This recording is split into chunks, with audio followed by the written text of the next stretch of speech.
president said he's going to make sure ODM remains to be the party. I want to urge him out of the meeting of yesterday and today.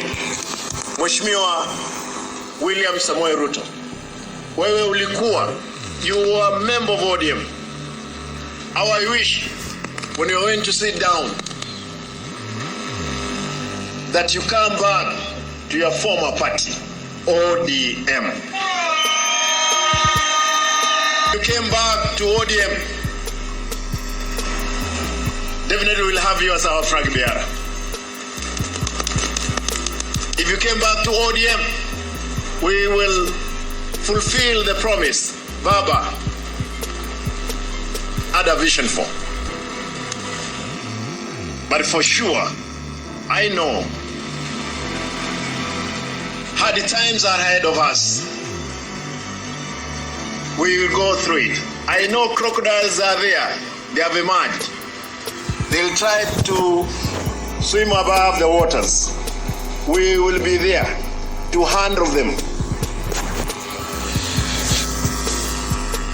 As Simba Arati, the governor of Kisii and the deputy party of ODM, I can assure you that in 2027, we will have our candidate, ODM candidate, as a presidential candidate.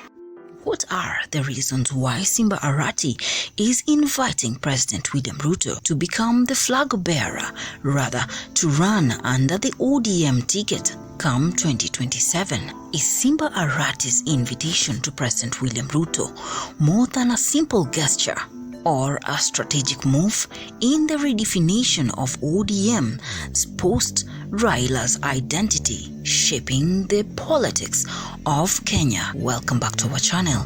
Press the subscribe button for more news bulletins on Royal News, the channel where you get all your trending politics. And the question everybody is asking is, why is Simba Arati suddenly inviting President William Ruto to be the flag bearer of ODM and run under the ODM ticket?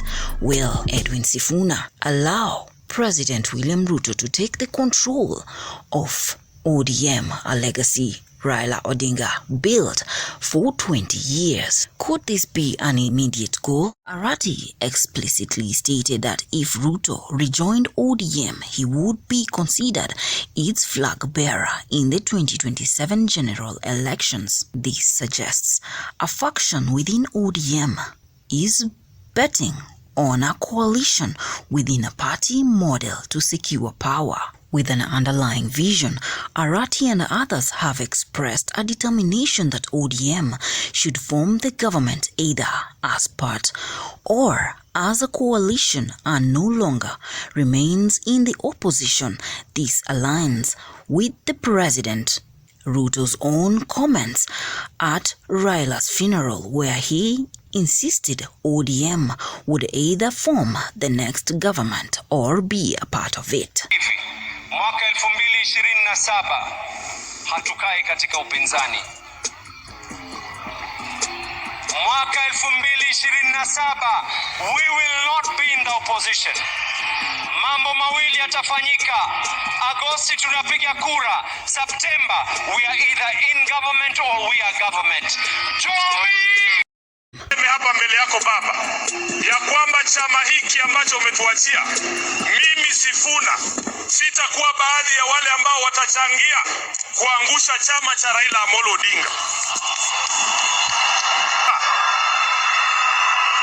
Because ODM is one of your biggest legacies, Your Excellency Baba. I, as Sifuna, will do everything in my power to keep this party united and together.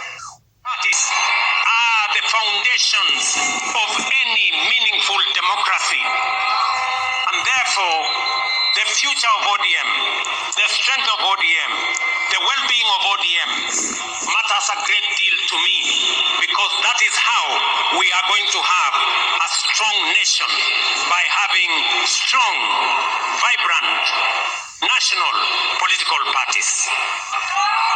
Kwa hivyo wana ODM, ile kitu mimi nataka niwahakikishie, kwa mapenzi ya Mungu, ODM will either form the next government or be part of the next government.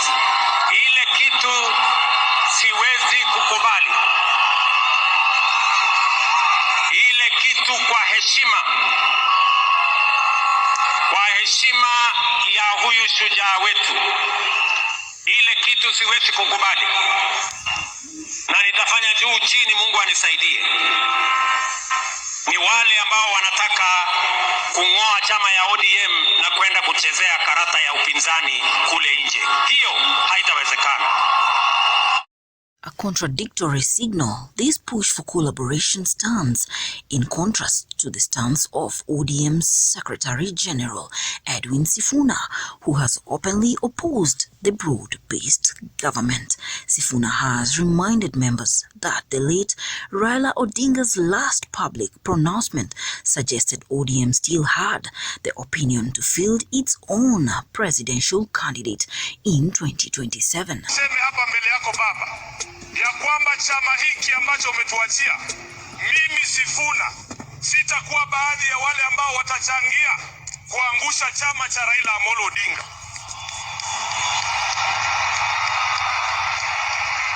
Baba, because ODM is one of your biggest legacies, Your Excellency Baba. I, as Sifuna, will do everything in my power to keep this party united and together. Any resolution of a party to say how we're going to go into the election of 2027. So wherever you are, don't commit the party to some things which have not been discussed. Let those things be discussed first.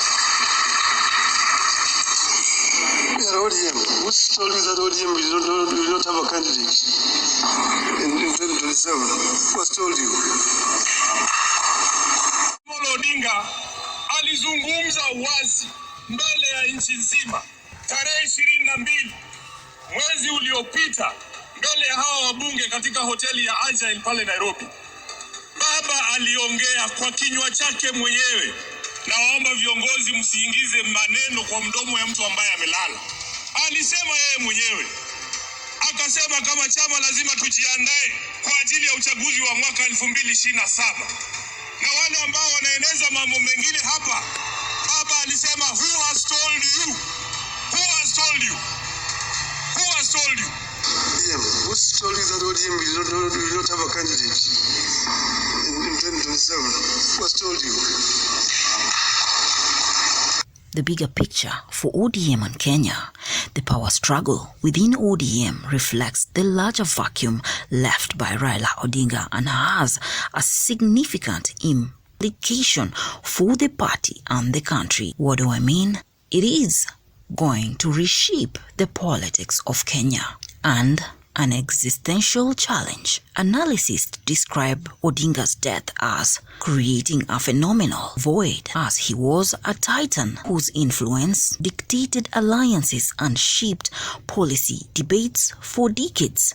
Without his unifying presence, the ideological and factional lines he held in check are now resurfacing, hence the political struggles in ODM, with ODM facing a test of institutional strength with its future now hangs on whether it can transition from a party built around a charismatic leader to one with strong independent institutions. The fears that the absence of Odinga could trigger factionalism, but also hope that it could force a generational transition, shifting the Kenyan political landscape. For years, Odinga was the standard bearer for dissent and mobilization.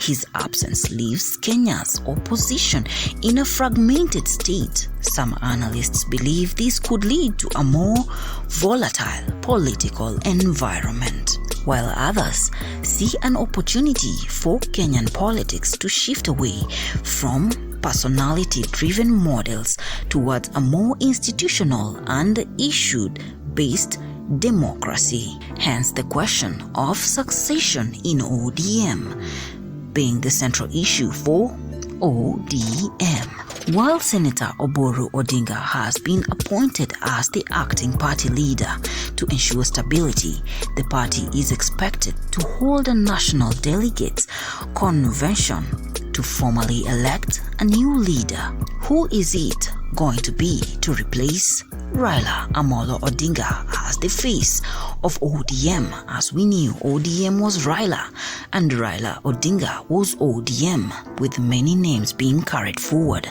like Hassan Joho, Gladys Wanga and Simba Arati himself, future political contenders, with this being one of the most challenging situations for ODM, a long-reigning political party that has been Raila's legacy for 20 years. What will it be? Will William Ruto take over the control of ODM? Will Edwin Sifuna allow William Ruto to take over the legacy Raila Odinga has tirelessly built for 20 years? And who will be the new party leader of ODM after the National Delegates Convention? It is called politics and the challenges ODM is facing as a political party. Will William Ruto succeed in taking over ODM? If so, where will this leave the rebellious Edwin Sifuna, who declares to continue the legacy of Raila Amolo Odinga? What do you think? Leave me your views on the comment section. Subscribe to Royal News, the channel where you get all your trending politics.